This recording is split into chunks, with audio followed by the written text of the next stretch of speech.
গাঙ্গুলি বাড়ির অন্দরে যেন আজ এক অন্যরকম পরিবেশ। সকালের আলো জানালা ভেদ করে ঘরের ভিতর ঢুকছে, আর সেই আলোয় একেবারে নতুন রূপে ফুটে উঠেছে কুসুম। আয়নার সামনে দাঁড়িয়ে নিজের প্রতিচ্ছবির দিকে তাকিয়ে সে যেন নিজেকে নতুন করে চিনতে চেষ্টা করছে। অনুশ্রী ধীরে ধীরে তার চুলগুলো ঠিক করে দিচ্ছে, চোখে হালকা কাজল, ঠোঁটে নরম রঙের লিপস্টিক। সবকিছু মিলিয়ে কুসুমকে যেন একেবারে অন্যরকম লাগছে। এবার ঠিক হয়েছে। অনুশ্রী মুচকি হেসে বলে, আজকে তুমি শুধু কুসুম না, তুমি গাঙ্গুলি বাড়ির বড় বৌমা। এই কথাটা শুনে কুসুমের চোখে এক মুহূর্তের জন্য দ্বিধা ফুটে ওঠে। সে আয়নায় নিজের দিকে তাকিয়ে ধীরে বলে, আমি কি সত্যিই পারবো? অনুশ্রী তার কাঁধে হাত রেখে বলে, তুমি পারবে, কারণ তুমি অন্যদের মতো না। তুমি মন দিয়ে মানুষকে জয় করতে জানো। ঠিক সেই সময় দরজার বাইরে পায়ের শব্দ শোনা যায়। ঘরের ভিতর এক মুহূর্তে নিস্তব্ধতা নেমে আসে। দরজা খুলে ভেতরে ঢোকে ইন্দ্রাণী গাঙ্গুলি। তার চোখ সরাসরি গিয়ে থামে কুসুমের ওপর। কিছুক্ষণ সে কোনো কথা বলে না, শুধু তাকিয়ে থাকে। ঘরের সবাই যেন নিঃশ্বাস আটকে রাখে। এই মুহূর্তে ইন্দ্রাণী কি বলবে সেটার উপরে নির্ভর করছে অনেক কিছু। কুসুম মাথা নিচু করে দাঁড়িয়ে থাকে, তার বুক ধুকপুক করছে। হঠাৎ করে ইন্দ্রাণী ধীরে ধীরে সামনে এগিয়ে আসে। সে কুসুমকে চারদিক থেকে ভালো করে দেখে, তারপর খুব ঠান্ডা গলায় বলে, বাহ, অবশেষে কিছুটা হলেও গাঙ্গুলি বাড়ির বৌমার মতো লাগছে। এই কথাটা শুনে সবাই অবাক হয়ে যায়, কারণ ইন্দ্রাণীর মুখে এরকম কথা কেউ আশা করেনি। কুসুম অবাক হয়ে তাকায়, কিন্তু ইন্দ্রাণী থেমে থাকে না। সে আবার বলে, তবে শুধু সাজলেই হবে না, এই বাড়ির সম্মান রাখতে হলে তার যোগ্যতাও থাকতে হবে।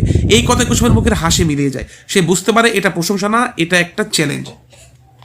ঠিক তখনই নিচ থেকে শোনা যায় কারো চিৎকার, বড় বৌমা, বড় বৌমা, নিচে একটু আসবেন। সবকিছু চমকে ওঠে। ইন্দ্রাণী ভ্রুকুচকে বলে, এত সকাল সকাল আবার কি হলো? একজন কাজের লোক দৌড়ে এসে বলে, ম্যাডাম, কিছু লোক এসেছে, তারা বলছে কুসুম ম্যাডামের সঙ্গে জরুরি কথা আছে। এই কথাটা শুনে কুসুমের বুক ধকপক করে ওঠে। আমার সঙ্গে? সে অবাক হয়ে বলে। ইন্দ্রাণীর চোখ সরু হয়ে আসে। কোনো লোক? সে কঠিন গলায় জিজ্ঞাসা করে। লোকটা কাবা গলায় বলে, মনে হচ্ছে ওরা আমার আগের জায়গা থেকে এসেছে, কুসুম ম্যাডামের পুরনো জীবনের লোক। এই কথা শুনে ঘরের পরিবেশ মুহূর্তে বদলে যায়। কুসুমের মুখ ফ্যাকাশে হয়ে যায়। তার অতীত, যেটা সে এতদিন লুকিয়ে রাখতে চেয়েছিল, সেটাই কি আজ সামনে এসে চলেছে? ইন্দ্রাণী ধীরে ধীরে বলে, চলো দেখা যাক কারা এসেছে। সবাই নিচে নামতে শুরু করে, আর ঠিক সেই মুহূর্তে কুসুমের জীবনের সবচেয়ে বড় পরীক্ষা শুরু হতে চলেছে।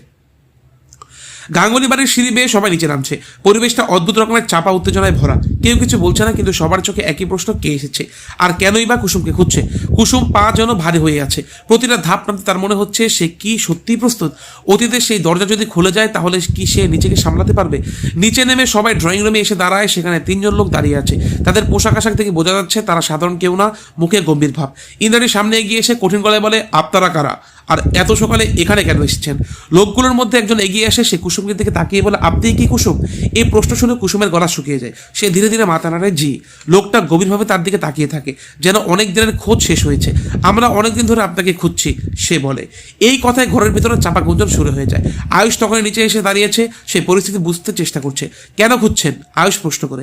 লোকটা এবার আয়ুষের দিকে তাকায়, কারণ কুসুম শুধু এই বাড়ির বৌমা না, তার সঙ্গে জড়িয়ে আছে একটা বড় সত্য। এই কথাটা শুনে সবাই চমকে ওঠে। ইন্দ্রাণী ভ্রু কুচকে বলে, সোজা করে বলুন তো, কি বলতে চাইছেন? লোকটা এক মুহূর্ত চুপ থেকে বলে, আমরা একটি পুরনো কেসে তদন্ত করছি, আর সেই কেসের সঙ্গে কুসুমের নাম জড়িত। কুসুমের বুক কেঁপে ওঠে। না, সে ধীরে বলে, আমি কিছু করিনি। লোকটা মাথা নাড়ে। আমরা এটা বলছি না যে আপনি অপরাধী, কিন্তু আপনি একজন গুরুত্বপূর্ণ সাক্ষী, হয়তো তার থেকেও বেশি কিছু। এই কথায় পরিস্থিতি আরো জটিল হয়ে যায়। তৃষা দূর থেকে সবকিছু দেখছে। তার চোখে আবার সেই সন্দেহের ছাপ ফুটে ওঠে। আমি বলেছিলাম সে ফিসফিস করে, এই মেয়েটা এত সহজ না। আয়ুষ রেগে তাকায়। তৃষা, এখন এসব বলার সময় না। কিন্তু ইন্দ্রাণী এবার পুরো মনোযোগ দিয়ে লোকগুলোর দিকে। কোন কেস? সে জিজ্ঞাসা করে।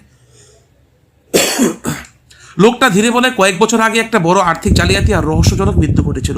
সেই ঘটনার সঙ্গে কুসুমের পুরনো পরিচয় জড়িয়ে আছে। এই কথা শুনে ঘরের সবাই স্তব্ধ হয়ে যায়। কুসুমের চোখে জল চলে আসে। সে যেন অতীতের সেই ভয়ঙ্কর স্মৃতিতে ফিরে যায়। আমি এসব ভুলতে যেতে চেয়েছিলাম, সে কাপা গলায় বলে। আয়ুষ তার পাশে এসে দাঁড়ায়। তুমি একা নও, আমিও আছি। এই কথায় কুসুম একটু শক্তি পায়।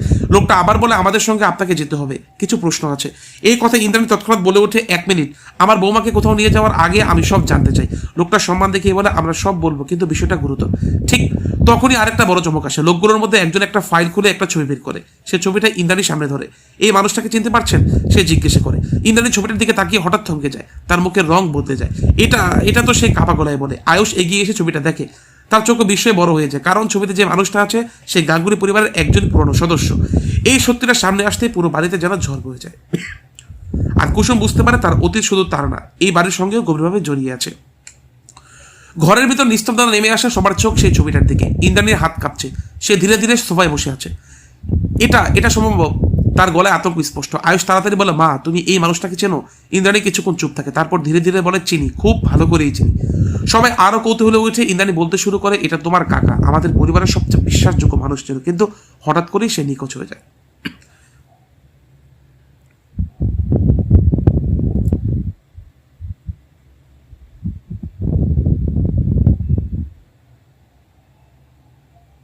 তারপর কিছুদিনের মধ্যে তার মৃত্যু খবর আসে। ঘরের ভেতরে একটা শীতল স্রোত বয়ে যায়।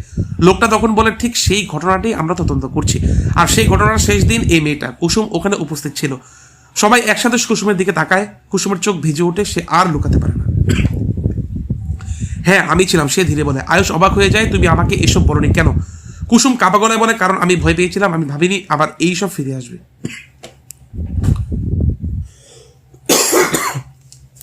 লোকটা বলে, আপনি শুধু উপস্থিত ছিলেন না, আপনি সেই ঘটনার একমাত্র প্রত্যক্ষ সাক্ষী।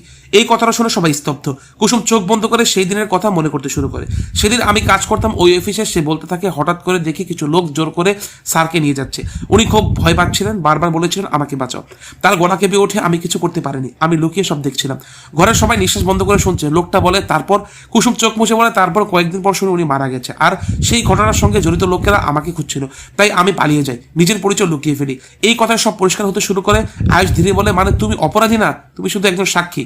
লোকটা মাথা নাড়ে, ঠিক তাই, আর আমরা এখানেই আসল অপরাধীদের ধরার খুব কাছাকাছি। ঠিক তখনই আরো একটি বড় টুইস্ট আসে। লোকটা বলে, আর সবচেয়ে বড় কথা, এই কেসের সঙ্গে জড়িত ছিল আপনার পরিবারের আরেকজন সদস্য। সবাই চমকে ওঠে, কে? আয়ুষ জিজ্ঞাসা করে। লোকটা ধীরে বলে, শ্যাম। এই কথাটা শুনে সবাই যেন জমে যায়। ইন্দ্রাণী হতবাক, কি বলছেন? লোকটা বলে, শ্যাম শুধু ফ্যাক্টরিতে আগুন লাগায়নি, সে ওই পুরোনো কেসের সঙ্গে জড়িত। তখন সে ছোট ছিল, কিন্তু কিছু বড় লোকদের হয়ে কাজ করতো। এই সত্যটা সামনে আসলে সবকিছু পরিষ্কার হয়ে যায়। কুসুমের অতীত, শ্যামের ষড়যন্ত্র, এসব এক সূত্রে গাথা। ইন্দ্রাণী মাথায় হাত দিয়ে বসে পড়ে। আমি এতদিন কিছুই বলতে পারিনি, সে বলে। আয়ুষ ধীরে কুসুমের পাশে দাঁড়ায়। তুমি একা এত কিছু সহ্য করেছো? তার গলায় মায়া। কুসুম চোখ নামিয়ে বলে, আমি শুধু বাঁচতে চেয়েছিলাম। ঠিক তখনই পুলিশ এসে খবর দেয় শ্যাম সব স্বীকার করেছে, তার বিরুদ্ধে করার ব্যবস্থা নেওয়া হবে। এই খবর শুনে ঘরের ভেতর একটা চাপা স্বস্তি ফিরে আসে। ঝড় যেন ধীরে ধীরে থামতে শুরু করে। ইন্দ্রাণী ধীরে কুসুমের কাছে যায়। কিছুক্ষণ চুপ থেকে বলে, তুমি শুধু এই বাড়ির বৌমা না, তুমি এই পরিবারের সম্মান বাঁচিয়েছো। এই কথায় কুসুম অবাক হয়ে তাকায়। ইন্দ্রাণী তার হাত ধরে বলে, আজ থেকে তুমি সত্যি এই বাড়ির বড় বৌমা। আয়ুষ মুচকি এসে তার পাশে দাঁড়ায়। তাদের দুজনের চোখে তখন নতুন শুরু করার স্বপ্ন। তিশা দূর থেকে সবকিছু দেখে। সে বুঝতে পারে ভালোবাসা জোর করে পাওয়া যায় না। সে ধীরে ধীরে সরে যায় নিজের মতো করে নতুন জীবন শুরু করার জন্য। শেষ দৃশ্য, গাঙ্গুলি বাড়ির উঠানে সকালে রোদ পড়েছে। কুসুম মাথা উঁচু করে দাঁড়ায়, তার চোখে আর ভয় নেই, আছে আত্মবিশ্বাস। আয়ুষ তার পাশে। সব ঝড় পেরিয়ে তারা নতুন জীবনের পথে হাঁটতে শুরু করে। আর আকাশ সূর্যের আলো ছড়িয়ে পড়ে, নতুন শুরু, নতুন আশার বার্তা নিয়ে। ধন্যবাদ।